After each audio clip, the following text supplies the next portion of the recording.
Hi, I'm Odellin. My parents kicked me out the same night they learned I lost my job. Not even a phone call, just a manila folder and a message. Figure it out. They said my sister told them everything. What they didn't know was that I'd been paying their mortgage behind the scenes for years. What they still don't know is what I did next. Tell me, have you ever been punished for giving too much? Before we dive in, what time are you listening and where from? Drop a comment below. I read everyone. It was still light outside when I pulled into my parents' driveway. The Missouri air had started to cool, leaves just beginning to bronze at the edges. I sat in my car for a moment longer than I needed to, gripping the steering wheel with both hands, trying to summon a version of myself that looked fine, put together, unbothered.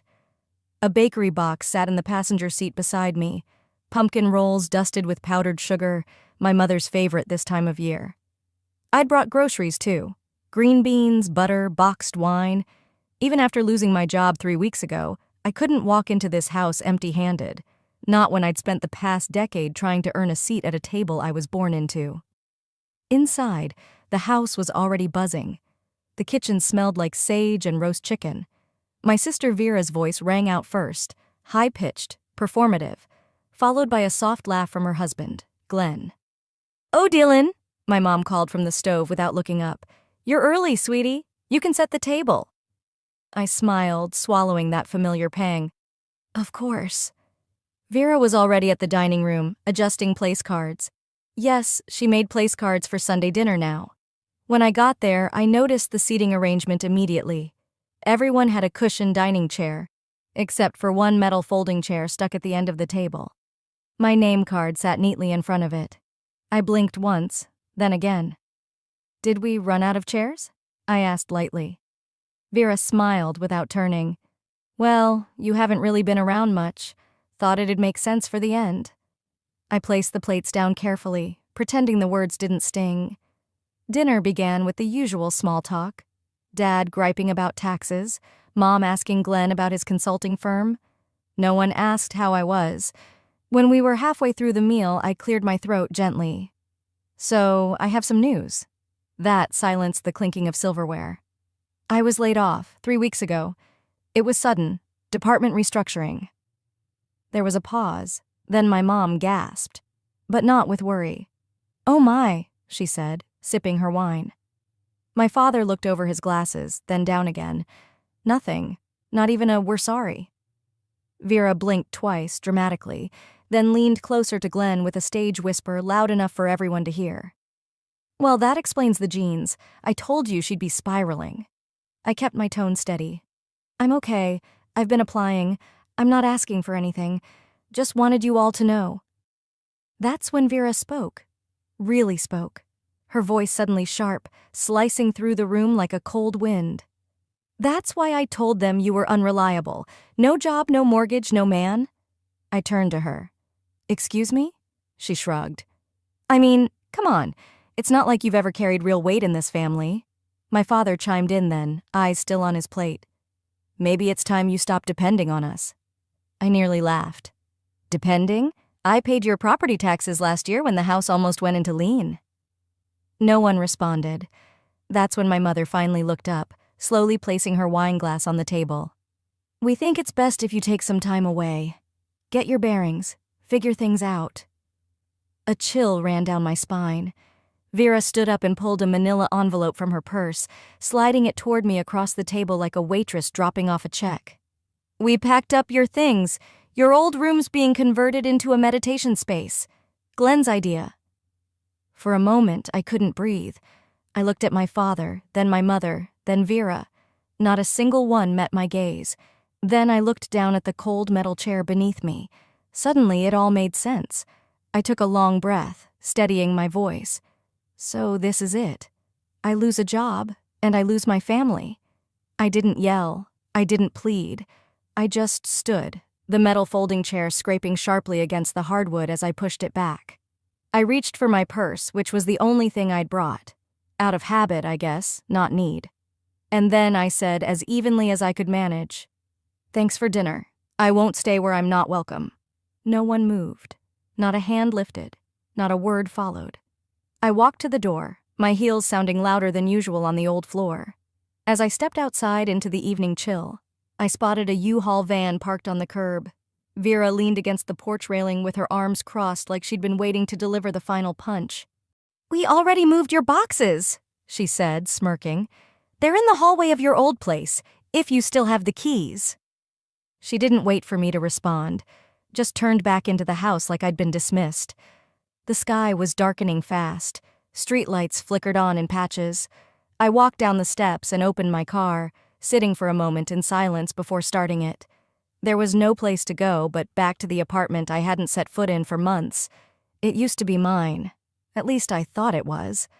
The drive wasn't long, maybe 15 minutes, but it felt like I was rolling back the years with every turn. That little building in the south part of town.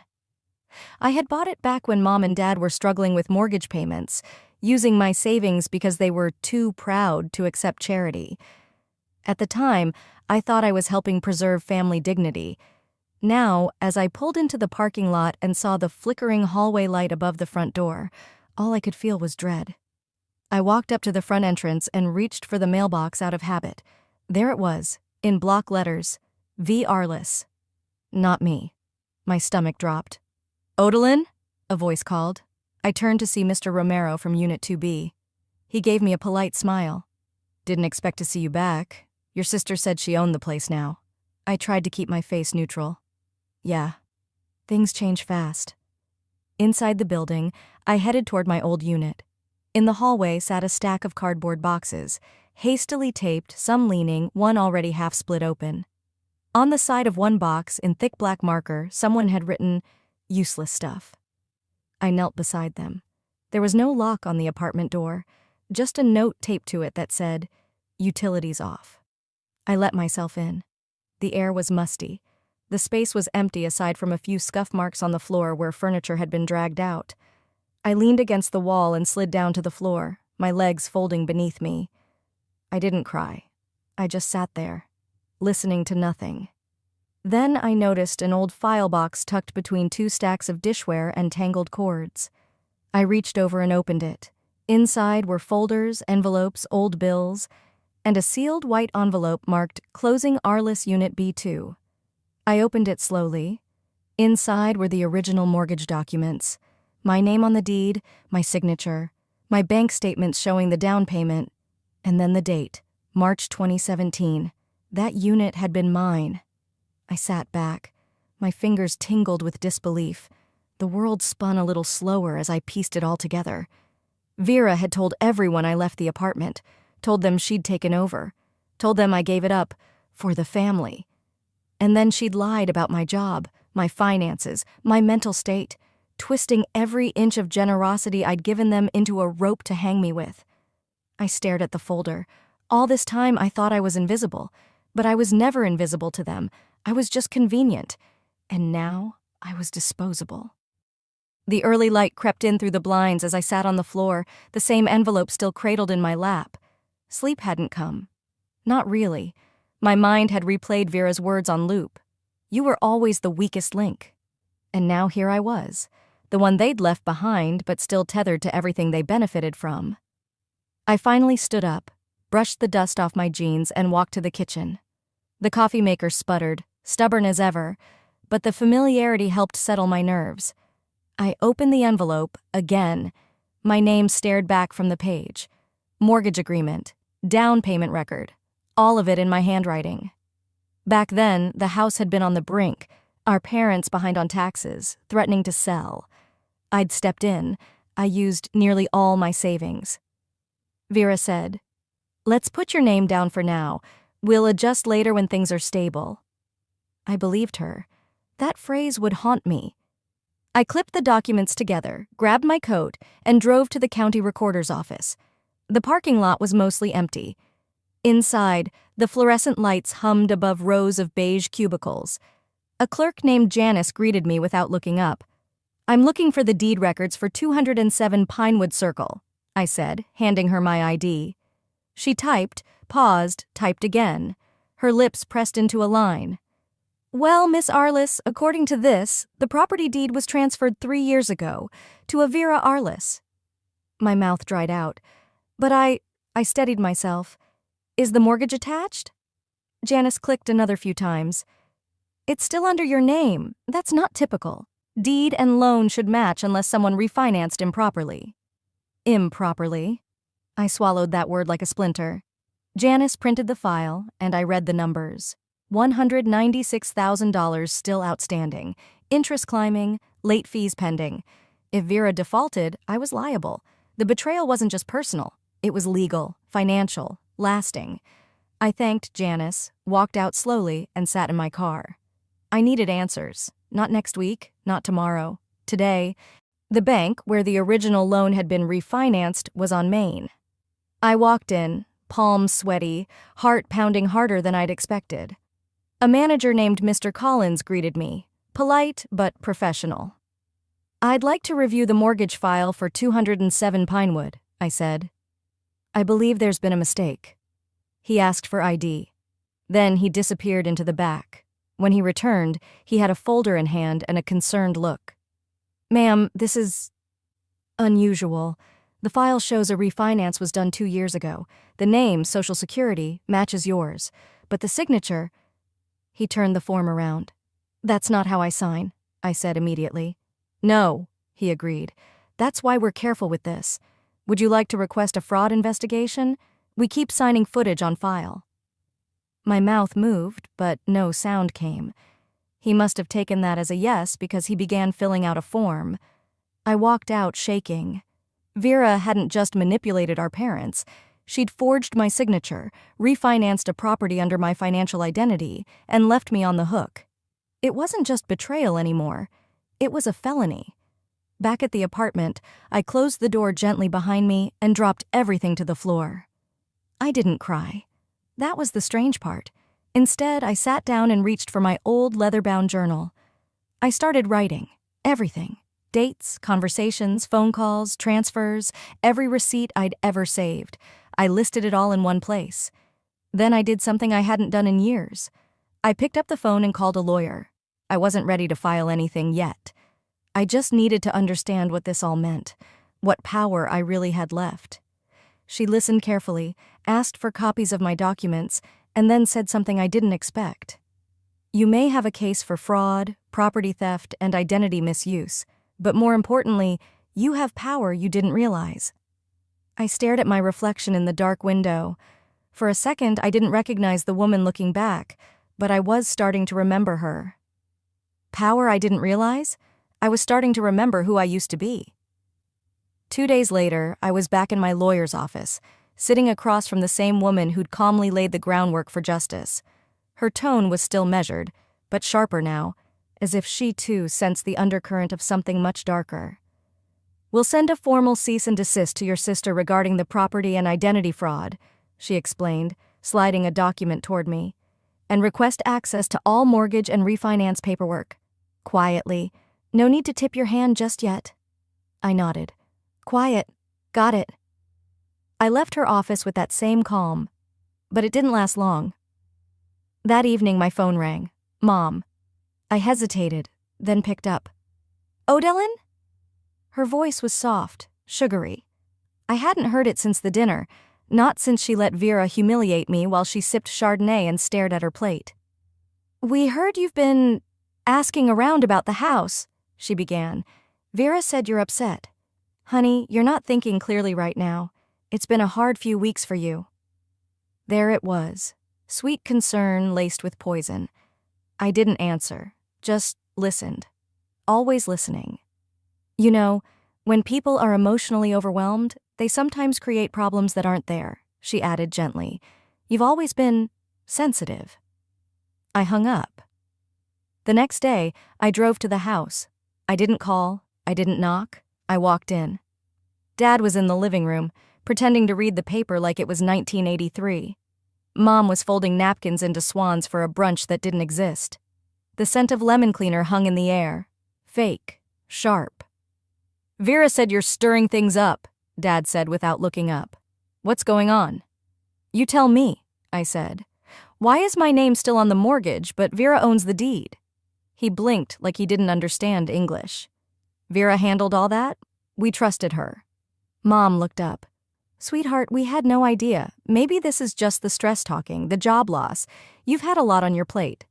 I'm fine, I said flatly. Well, that's why we called Dr. Murphy, she said, still folding napkins. He's willing to see you, just for a wellness check, nothing serious. My stomach dropped. You what? I asked. It's just concern, she said. You haven't been yourself. The next morning, my phone rang again. Hi, O'Dellin. This is Dr. Murphy's office. Your parents booked you for a stress evaluation. It's standard, just a brief intake. I went. Why? I don't know. Maybe some sliver of me still wanted to believe they cared. At the hospital intake lobby, I checked in. The receptionist handed me a clipboard. There's a release form for observation, she said. I stared at it. 2 pages. Legal language. Then I heard it. A whisper. A nurse passing behind me. You don't have to sign that unless you're here voluntarily. I looked up. The hallway lights suddenly felt too bright, the room too quiet. I stood. I placed the clipboard back on the desk without saying a word, turned around, and walked straight out the door.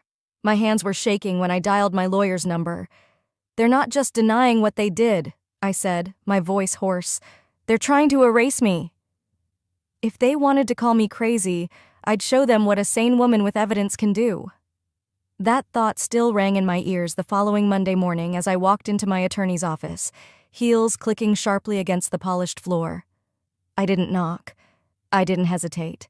I just stepped in, dropped the thick accordion folder on the desk between us, and took a breath that filled my entire chest for the first time in weeks. Inside that folder, every receipt, every email, every payment stub from the mortgage I had made while my sister smiled for Facebook photos on vacation. There were emails from Vera, time-stamped, begging me to take care of the boring financial stuff because she was drowning in meetings. There were even birthday cards from my parents, thanking me for always coming through. My lawyer, Greg, glanced over the pile without touching it. Then he looked at me. This is more than enough, he said slowly. We'll draft a motion to freeze any transfers or claims on that property. Once the judge sees this, it's going to shift momentum fast. I nodded. There was no triumph in me, just something steadier. Clarity. I'd been gaslit into silence for years, told I was too emotional, too reactive. Now, my silence was intentional, and it was strategic. By Wednesday, the certified letters were out. One to Vera, one to my parents, and one to the notary who'd allowed a fraudulent signature to slide through unchecked. I didn't call anyone. I didn't post vague social media quotes about karma or loyalty. I just watched the tracking notifications on my phone. One by one, the green checks lit up beside each name. I didn't smile, but my hand stopped shaking. Friday afternoon, the knock came. I peeked through the peephole. A young man in a blazer stood on the other side with a large white envelope and a clipboard. Are you Miss O'Dellin Arliss? Yes. He handed me the envelope. You've been served. Have a good day. The words didn't hit until the door clicked shut. I slid my finger under the seal, my gut twisting. The pages inside were crisp and thick. The letterhead had Vera's attorney's name, bold and centered. The content? Countersuit. Plaintiff, Vera Arliss. Allegations, emotional distress, defamation, intentional harm, public slander. She was suing me. Me. I nearly laughed. Until I saw the final clause, a request for an emergency gag order. They wanted me silenced. The woman who'd been erased from property records, who'd paid every cent and still got shoved off the dinner table. Now they were trying to legally shut me up. Like I was some threat. Like truth was noise they couldn't tolerate. I sank onto the couch, the papers slipping from my lap to the floor. I reached for my old journal. It had followed me through breakups, jobs lost, family holidays I showed up to with dishes I paid for and smiles I faked.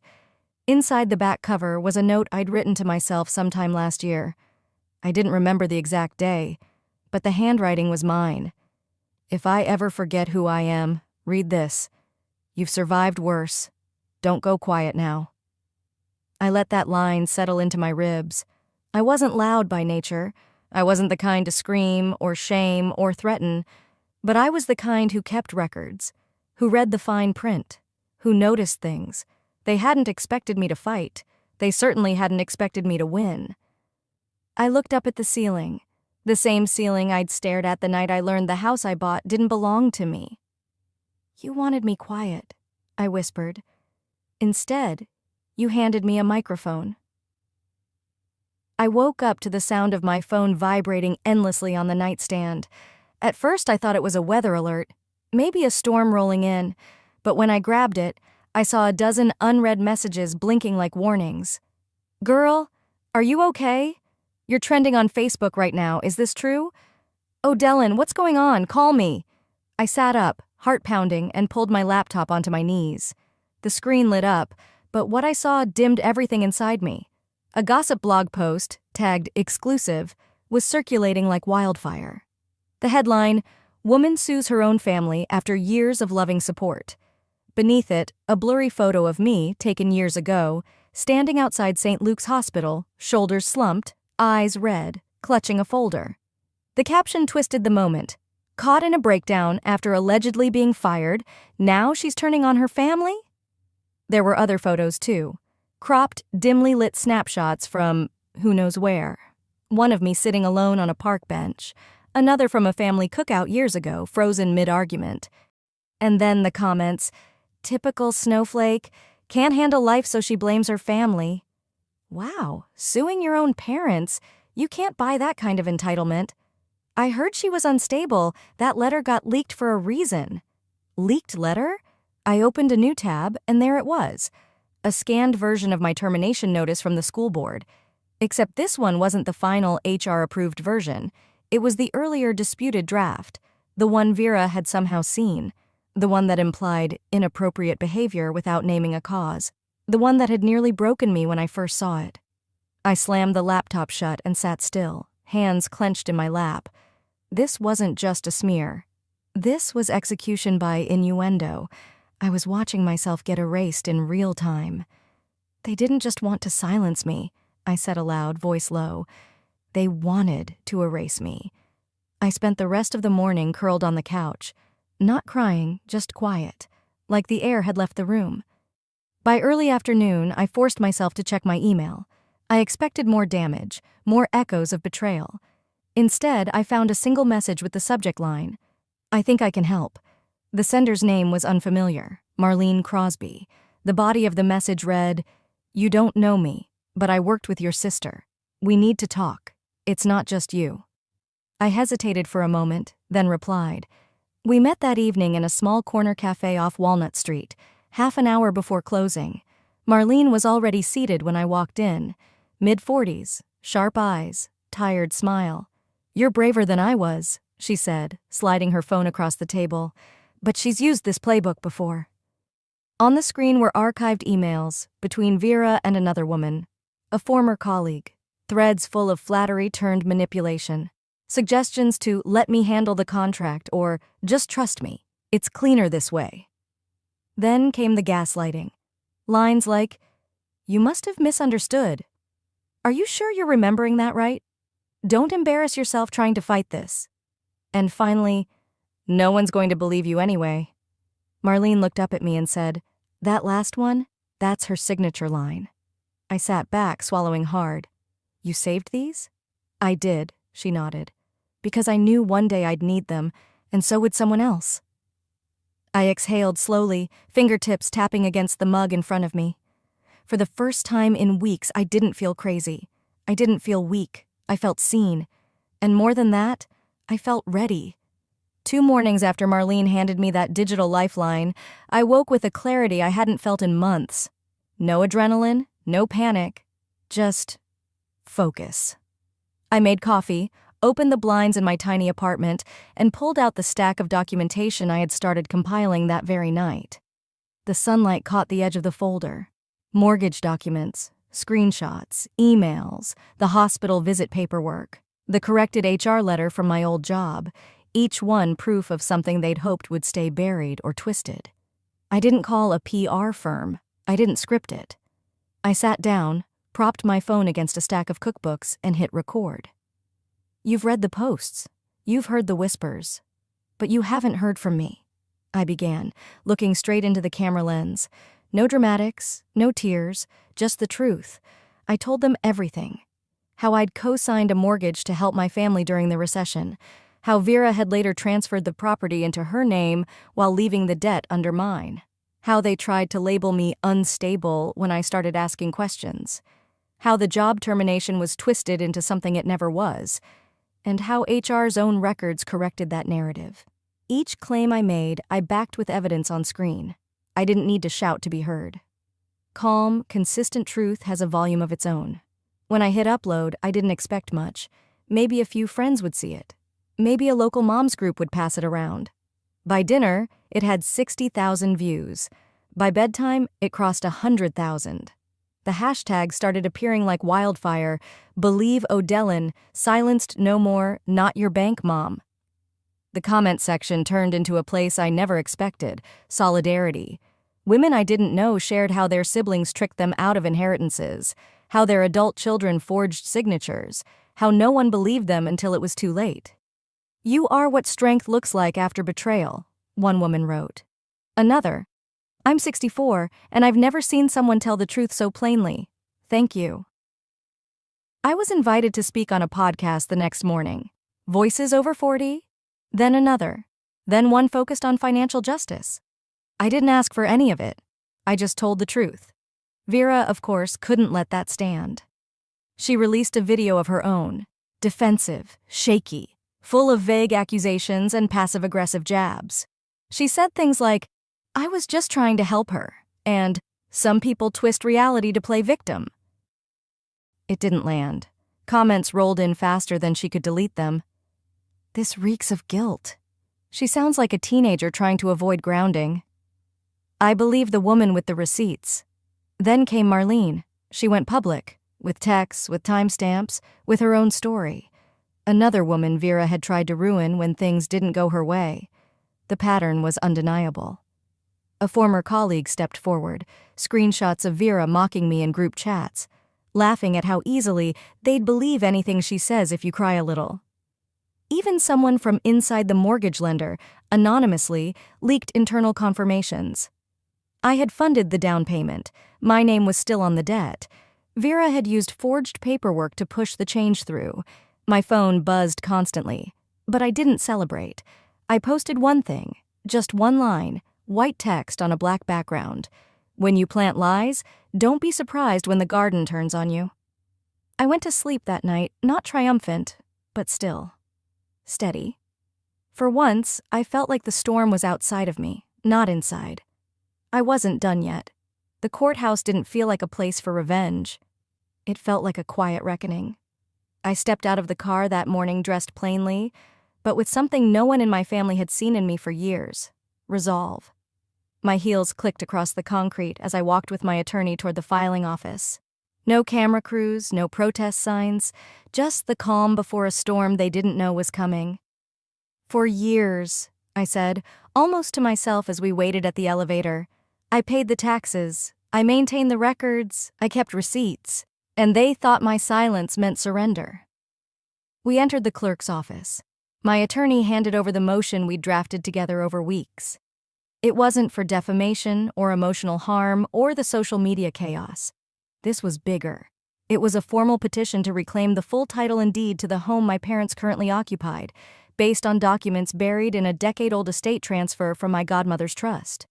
Hidden within the paperwork was a clause stating that if I provided financial support for 5 continuous years, which I had quietly through property tax payments and repair receipts, the house would legally belong to me in full. The clause had a date. It had signatures. It was ironclad. I hadn't even looked at the house in years. But now, it was the symbol of every favor twisted into leverage, every dinner turned into judgment, every lie turned against me. That house carried my name long before they decided to erase me from their story. By noon, certified letters had reached both my parents and Vera. My attorney confirmed they'd signed for them. The group chat I hadn't opened in months suddenly buzzed. First came Vera. "You can't do this," she typed. "You promised you'd never touch that clause. You signed off emotionally. You said it was theirs." I stared at the blinking cursor for a moment before typing, "You also promised you'd never weaponize me." Then I closed the chat, not caring if they saw it.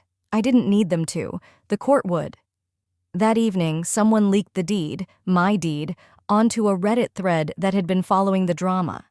Within hours, my name was trending again, but this time, not as the unstable daughter or the bitter woman taking her family to court. This time, the headline read, "Mother cut off, kicked out, now reclaims everything she quietly funded." People dug up old posts from my family's accounts, photos of house remodels, vacations taken under the caption, "Our home, our legacy." Comments beneath those photos now said things like, "She built that legacy, they just lived in it." Even the local news station picked it up. A brief interview aired with my attorney, standing on the steps of the courthouse, explaining the legal grounds of the trust. The anchor's final words sealed it. "This isn't a woman destroying her family. It's a woman finally drawing the line." 3 nights later, I heard pounding on my condo lobby door. My phone lit up with a message from security.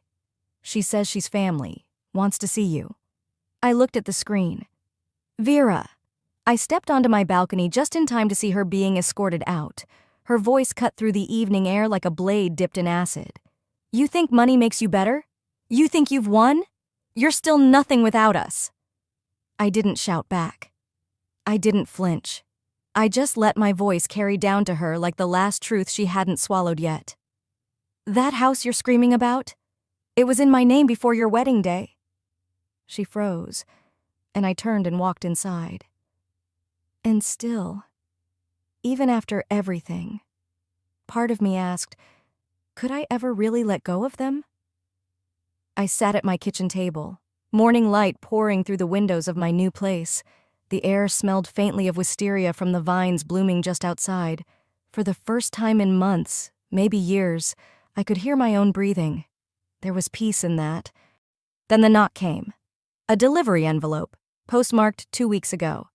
No return address, but I recognized the handwriting before I even opened it. My mother's. I stood there for a long moment, the paper warm from the sun. Then I opened it. No apology, no remorse, just a single sentence. "We're your family, and family doesn't cut ties." I folded the letter slowly and placed it under my coffee cup. I didn't need to read the rest. I'd spent most of my adult life reading between their lines. This wasn't an olive branch. It was a leash. They wanted access again. Not to me, but to the version of me that never said no. That afternoon, I drove to the old house, the one I fought to reclaim, the one I grew up in, the one that had become a battleground and then just 4 walls and a roof. It was empty now. The keys had been returned, the furniture cleared out. The echo of my own footsteps followed me as I walked through each room, but there were no ghosts. Not anymore. In the kitchen, I left a folder on the counter. Inside, a signed document. I donated the house to a local domestic violence shelter. On the cover, I'd written in ink, "Build safety here, where mine was never welcome." As I stepped out the front door, the neighbor across the street, Mrs. Dale, watched from her porch, her dog at her feet, her eyes soft. "Didn't think you'd ever come back," she said. I smiled, hand on my car door. Only to give it a better ending. I didn't need to slam the door. I didn't need to burn anything down. I just needed to close it, gently and finally. Back home, I stood by the garden that came with the new place. The wind had knocked loose a branch, and something caught the sunlight beneath it. I knelt, and there it was. A silver pendant, the one my mother gave me when I was 11. It had been tucked in an old sweater I'd packed from the house. In Chapter 1, I remembered tossing it into a drawer after she'd called it childish. Now, I tied it to a branch above the garden path. "I used to think love looked like sacrifice," I whispered, voice low against the breeze. "Now I know. Real love never demands your silence."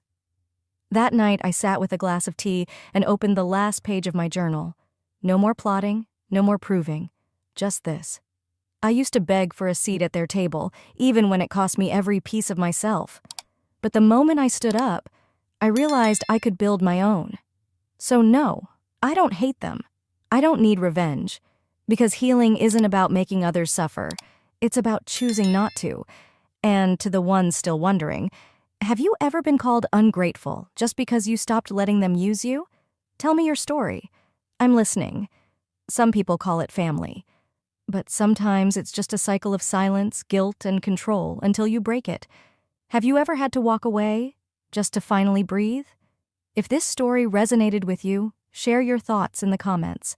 And don't forget to subscribe for more true stories of betrayal, resilience, and quiet revenge in the heart of family drama.